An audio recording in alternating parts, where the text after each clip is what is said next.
দোস্ত, মানে ফারিয়ার সাথে আমার প্রেম হয়ে গেছে। ছোট ভাই বোন আছে এখানে, কথাগুলো একটু আসতে বল। আর এখানে ছোট ভাই বোন আছে তো কি হইছে?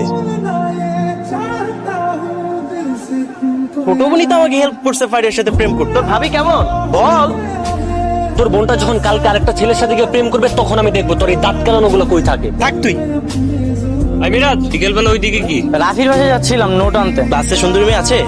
নাই, এই এলাকায় অনেক সুন্দরী মেয়ে আছে। তুমি আমার গ্লাসটা নিয়ে যাও, যাও। কি না মানে তোমাদের বাসায় আমার ভাই আসে নাই? ইয়াকে খুঁজতে আসছো নাকি অন্য কাউকে? অন্য কাউকে মানে? ওইদিন যেভাবে লুক দিচ্ছিলে ওই দিন তোমার হাসিটা অনেক সুন্দর ছিল। তাহলে কি করতে হবে? কুইজ ব্যাংকে রাখতে হবে যেন চুরি না হয়ে যায়। এই লাইন কোত্থেকে শিখছো? এগুলো বড় ভাইদের কাছ থেকে শিখেছি। আমার সাথে যে লাইন মারতেছো বাসায় জানে? না। শুনো, আমার নাম্বারটা নিয়ে যাও 017। তুমি আমাকে মিস কল দিবা, তারপর আমি তোমাকে মিস কল ব্যাক করলে তারপর তুমি আমাকে ডিরেক্ট কল দিবা। এর আগে কিন্তু কল দিবা না। এই বুদ্ধি তুমি কোথায় পাইছো? ওই ভাইয়া তার জিএফকে শিখাই তো, এইখান থেকে শিখছি। আচ্ছা ঠিক আছে, যাও যাও।